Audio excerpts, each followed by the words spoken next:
This is your need to know.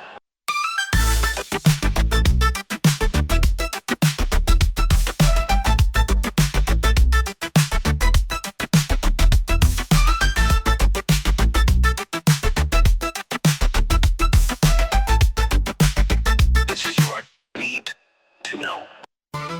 Hey everyone, and welcome to another deep dive with us. Today we are diving into the online buzz for Tron Airs. We found a pretty interesting Reddit thread dissecting a recent news article about the upcoming film, and we thought it would be cool to go through it and try to figure out, what exactly has fans excited, what has them nervous, all that good stuff. Yeah, it seems like there are a lot of mixed reactions out there, especially surrounding the director's recent comments about the look of the film. He described it as a little grittier, a little bit more industrial, which, when you think about it, it's a kind of an interesting way to describe a digital world. Yeah, I mean, when I think Tron, I think sleek and futuristic, like all neon and chrome. Gritty isn't exactly the first word that comes to mind. Right. But I guess that's what makes it so interesting, right? It's unexpected. And people are trying to figure out what he means by that. Like, one user in the thread was speculating that maybe the real world will play a bigger role in this film. Kind of like in Tron Legacy, where we saw a little bit of both worlds. But others were thinking maybe we'll see more of like the underbelly of the internet this time around. Yeah.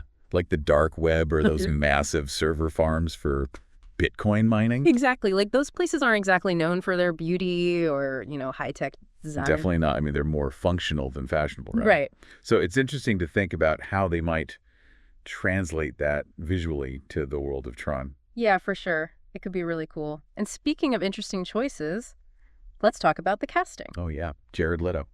Jared Leto as Ares. I mean, wow, the reactions in the Reddit thread are all over the place. Some people are like, absolutely not.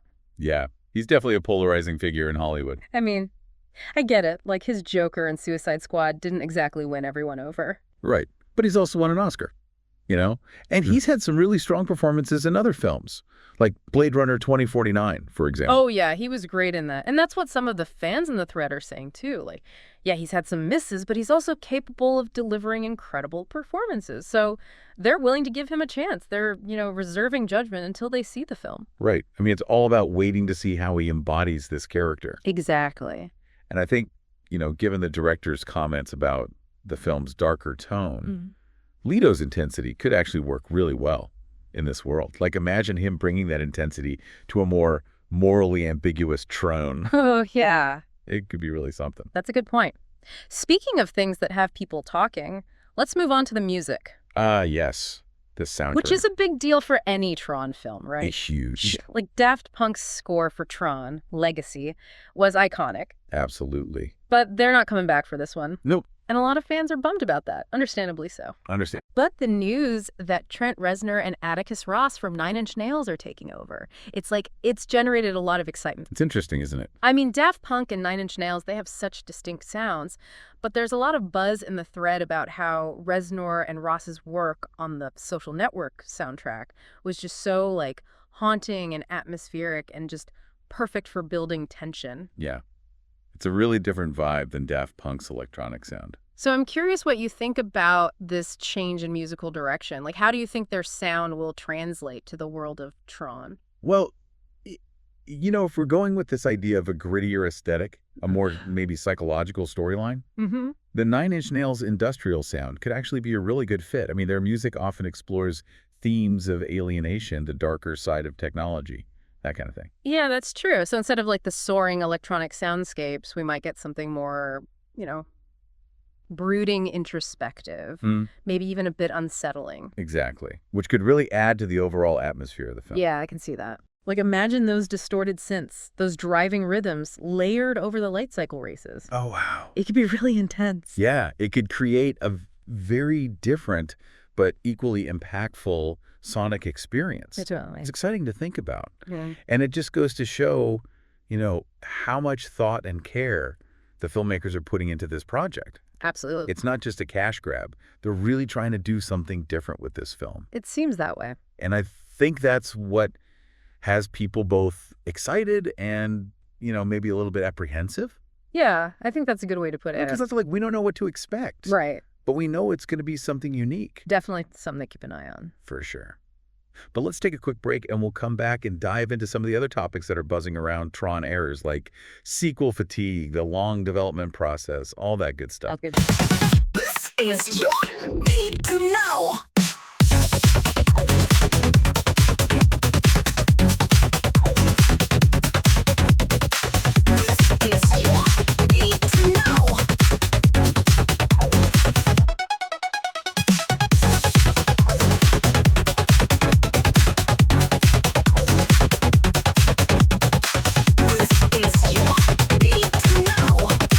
This is your need to know. Okay, so we're back.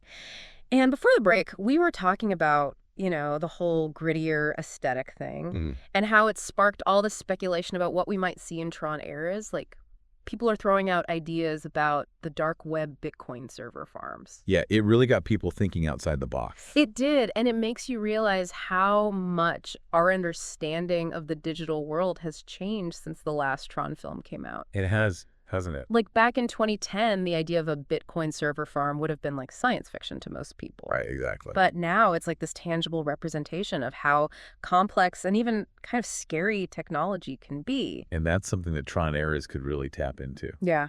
Totally. Like if they're willing to explore those darker, less glamorous sides of the digital world, it could make for a really relevant and thought-provoking film. Definitely. But of course, not everyone is convinced that another Tron film is even a good idea. Right. Like you mentioned sequel fatigue earlier.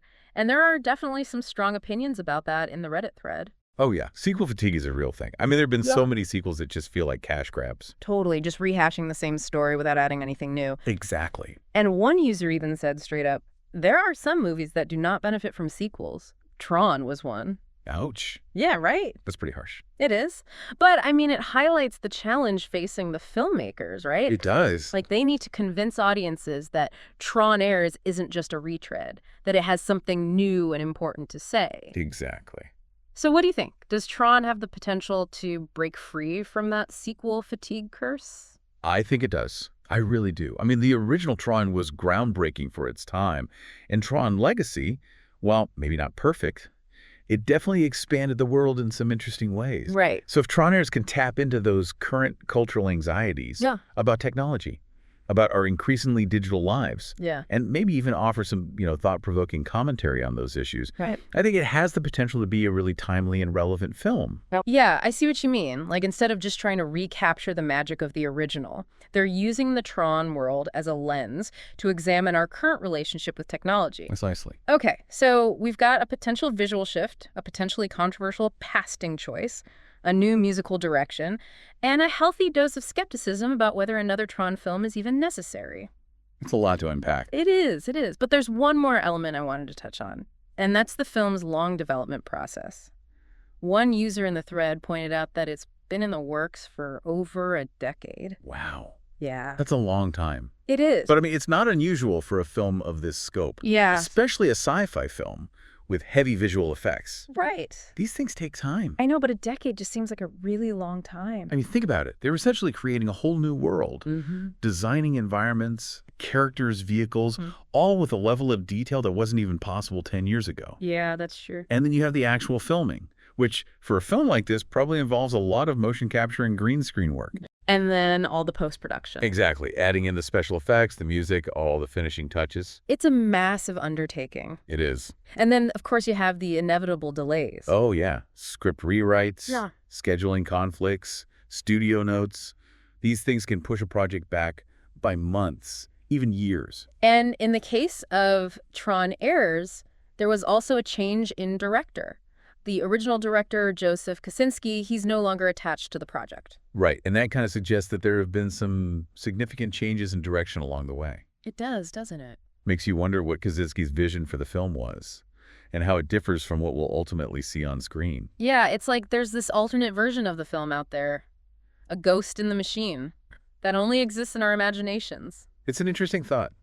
It is. And it speaks to the fact that filmmaking is such a collaborative process, Yeah. with so many different voices and visions contributing to the final product. So maybe all that time wasn't wasted. Maybe it allowed for the film to evolve. to become something even more ambitious than originally planned. It's certainly possible. And maybe that's what's fueling some of the anticipation surrounding this film. It could be. Like, people are curious to see what a decade of development has produced. They want to see if it was worth the wait. Exactly. Right. Wow, so we've covered a lot of ground here. Visuals, casting, music, that long development process, even whether or not a new Tron movie is a good idea in the first place. Out of all the buzz we've dug into, what stands out the most to you? You know, it's funny. What strikes me is how much this upcoming film seems to be reflecting our own anxieties about technology. Like all this talk about the darker side of the digital world, the anxieties about where tech is headed, the fascination with the underbelly of it all. It's like Tron Argy's is holding up a mirror. I like that, a mirror to our digital age. Exactly. We're looking at ourselves. And I think that's why there's this mix of excitement and apprehension surrounding the movie. It's tapping into something very real and very current. Do you think that's what the filmmakers were going for? To get us thinking, you know? Honestly, it's hard to say for sure, but whether intentional or not, it's what makes Tron so fascinating. Yeah. It's not just a sequel, it's a cultural artifact, reflecting our hopes and fears about the future. Okay, so given everything we've discussed, are you feeling optimistic or pessimistic about Tron Ares? What parts are you most curious to see on the big screen? I'm leaning towards cautious optimism, I think. The potential for a darker, more introspective Tron film is exciting. Yeah. Exploring the grittier side of that digital world, the merging of tech and humanity in a way that's both thrilling and unsettling. That's where I think the film could really shine. Yeah. And with Nine Inch Nails doing the score, I have a feeling the sound will be just as captivating as the visuals. Now I'm even more curious to see how they handle the visuals, balancing that grittiness with the sleekness we associate with Tron. Oh, for sure.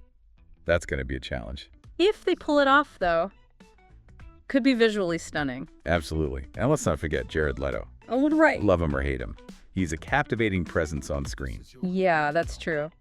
It'll be interesting to see how his intensity plays out in the world of Tron. It will.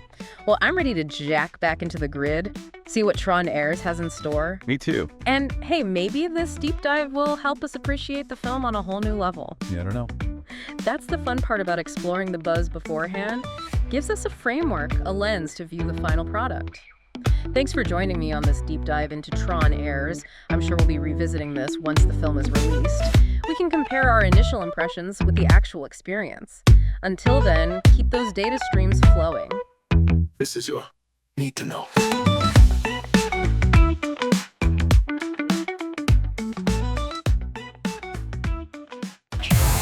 Step into the neon. A world of light and shadow. Binary dreams. Endless night. Endless night. Endless night. Code comes alive.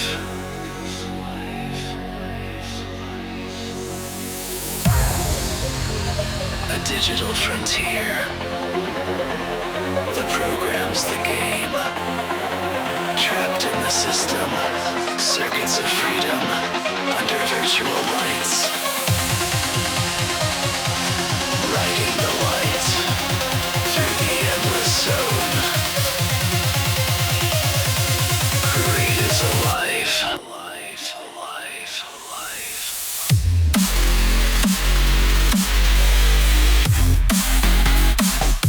The grid is alive.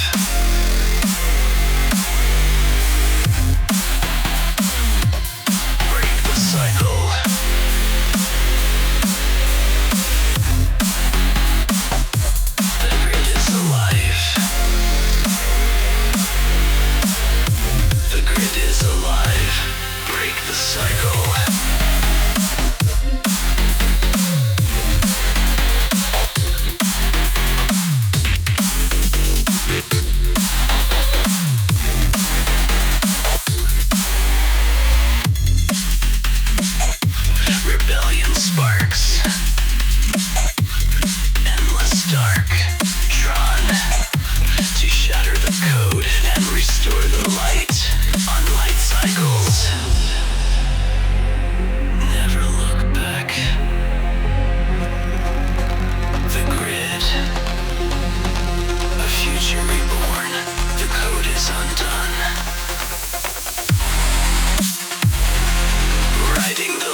is alive. The grid is alive.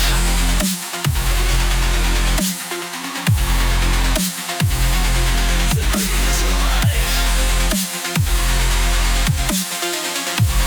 Break the cycle. Step into the neon. The grid is alive. Break the cycle.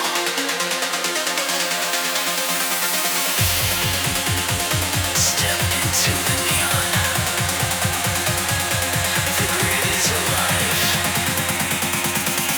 Break the cycle and swing to tide. Hearts are here.